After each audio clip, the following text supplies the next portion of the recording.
आता तुम्हीही आमचे आवडते टॉयज ऑर्डर करू शकता www.puntunkids.com वरून. लिंक डिस्क्रिप्शन मध्ये आहे. Tree plantation. पर्यावरणाच्या बाबतीत गट्टू आणि चिंकी पुरेसे अवेअर झालेत. त्यामुळे आज गट्टू आणि चिंकीच्या म्हणण्यानुसार सोसायटीमध्ये ट्री प्लांटेशनचा प्रोग्राम अरेंज केला आहे, ज्यात सगळी मुलं एक एक रोपटं आपल्या सोसायटीत लावत आहेत. आई बाबा, आम्ही आंब्याचं झाड लावतो. आई, आम्ही पेरूचं झाडही लावू. हो हो गट्टू चिंकी, आंब्याचं आणि पेरूचं सुद्धा झाड लावू, ठीक आहे? तेवढ्यात तिथे बंटी आला. गट्टू, मी तर फुलांचं रोपटं लावणार आहे. मला फुलं खूप आवडतात. गुड आयडिया बंटी, सोसायटी खूप छान दिसेल. मी पण फुलांचं झाड लावायचा विचार करतेय. मग काय होतं, गट्टू आणि चिंकीने आंब्याचं झाड लावण्यासाठी छोटासा खड्डा केला आणि त्यात आपलं आंब्याचं झाड लावलं. चिंकीने माती टाकली आणि गट्टूने त्यावर पाणी टाकलं आणि अशा प्रकारे आंब्याचं रोपटं लावलं. बघ, माझं आंब्याचं झाड तर लागलं. आता हे लवकर मोठं व्हावं म्हणजे आपल्याला याची गोड फळं खाता येतील. गट्टू बाळा, झाडाला फळं लागण्यासाठी खूप वेळ लागतो. इतक्या लवकर थोडीच फळं मिळणार आहेत. जरा वाट पहा. चला ना, आता माझं पेरूचं झाड लावूयात. मी माझं रोप कुठे लावू? ये चिंकी, तुझं रोप इथे लाव. गट्टू आणि चिंकीने मिळून चिंकीच्या पेरूच्या झाडासाठी खड्डा तयार केला आणि त्याच प्रकारे खड्ड्यात रोपटं लावलं आणि वरून माती टाकून त्यावर चिंकीने पाणी घातलं आणि अशा प्रकारे सगळ्या मुलांनी मिळून सोसायटीमध्ये ट्री प्लांटेशन केलं. सगळ्यांचे आई बाबा घरी निघून गेले. मुलं आपापसात बातचीत करू लागली. तुला माहितीये, झाडं पर्यावरणासाठी खूप चांगली असतात. झाडांमुळेच पर्यावरणाचं रक्षण होतं. हो, मग तर आपल्याला खूप झाडं लावायला हवी. चिंकी, तुला माहितीये, फुलांची झाडं लवकर मोठी होतात आणि लवकर फुलंही देतात. अरे वा, ही तर खूप छान गोष्ट आहे. माझं पेरूचं झाड लवकर मोठं होईल म्हणजे मला आंबट गोड पेरू खाता येईल. हो, माझं आंब्याचं झाडही लवकर मोठं होईल.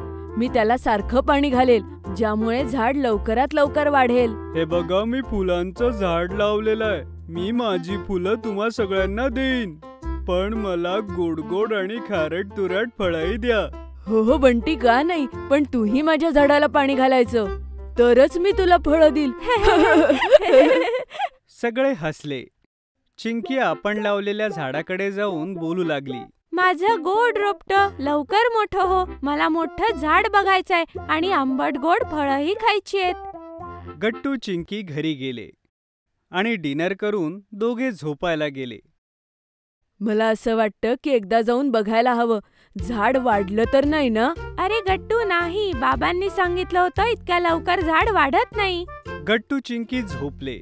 दुसऱ्या दिवशी चिंकी लवकर उठली. चिंकी आपलं रोपटं बघण्यासाठी सोसायटी गार्डन मध्ये आली. चिंकी बघून हैराण झाली. चिंकीचं झाड मोठं झालं होतं आणि ताजी ताजी फळं झाडाला लटकत होती. इतकं मोठं झाड, पण बाबांनी सांगितलं होतं की झाडं इतक्या लवकर वाढत नाही. तेवढ्यात चिंकीने आवाज ऐकला. चिंकी, मी मोठा झालोय. तुला आता माझी अजून जास्त काळजी घ्यावी लागेल. मी तुझी नेहमी काळजी घेईन. मी तुझ्यासाठी पाणी आणते. चिंकी पळतच गेली आणि पाण्याचा झरा घेऊन आली. पण हे काय, चिंकीच्या पेरूच्या झाडावर खूप सारी माकडं चढली आणि उड्या मारून चिंकीचे पेरू खाऊ लागले. अरे नाही, हे काय, माकडं कुठून आली?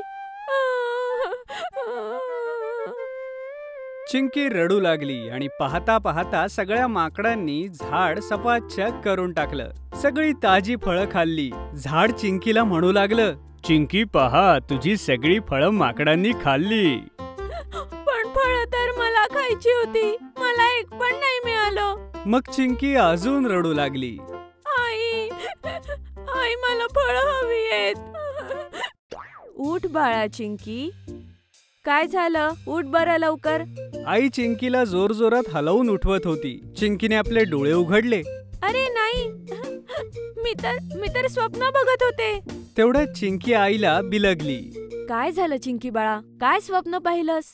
आई, मी स्वप्नात बघितलं की माकडांनी माझी सगळी फळं खाऊन टाकली. मला एक पण नाही मिळालं. तेवढ्यात बाबाही रूम मध्ये आले. काय झालं चिंकीला? आईनं बाबांना घडलेलं सगळं सांगितलं. चिंकीला स्वप्नात दिसलं की तिचे सगळे पेरू माकडांनी खाल्ले. बस एवढंच. चल नाश्ता करूयात, ये. गट्टू चिंकी नाश्त्यासाठी टेबलवर येऊन बसले. बाबा बघत होते की चिंकीचा चेहरा उतरलेला होता. बेटा चिंकी, मी तुला काय म्हणालो होतो, झाडं इतक्या लवकर वाढत नाहीत आणि जरी तू लावलेल्या झाडाची फळं माकडांनी खाल्ली तर काय झालं? झाडं तर दुसऱ्यांसाठीच लावली जातात. पण बाबा, सोसायटीत झाडं आम्ही लावली, पाणी आम्ही टाकलं, आणि मग जर कोणी दुसऱ्याने फळं खाल्ली तर वाईटच वाटणार ना? तेवढ्यात आई आजीने दिलेलं गावाकडचं आंब्याचं लोणचं घेऊन आली. आईने गट्टू, चिंकी आणि बाबांना गरमागरम पोळीसोबत लोणचं दिलं.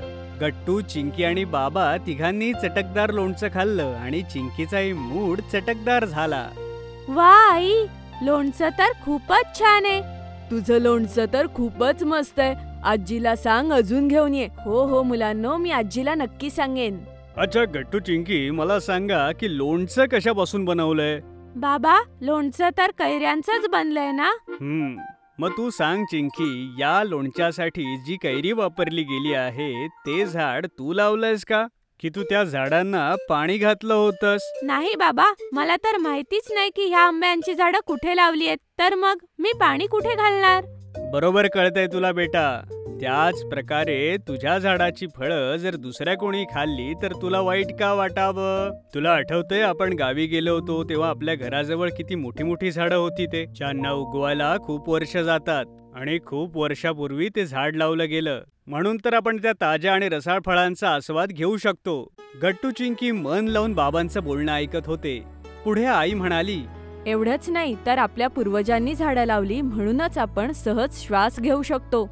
आणि येणाऱ्या पिढीला जर स्वस्थ आणि आरोग्यदायी जीवन जगायचं असेल तर आपल्याला झाडांची संख्या वाढवायला हवी, ज्यामुळे येणाऱ्या काळात वातावरणाचं तापमान योग्य राहील.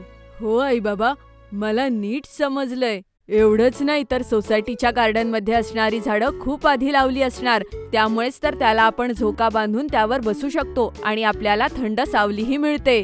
बरोबर बोललास गट्टू. चला, गट्टूला तर कळालं, पण तुला कळालं की नाही चिंकी? हो, नक्की समजलं बाबा.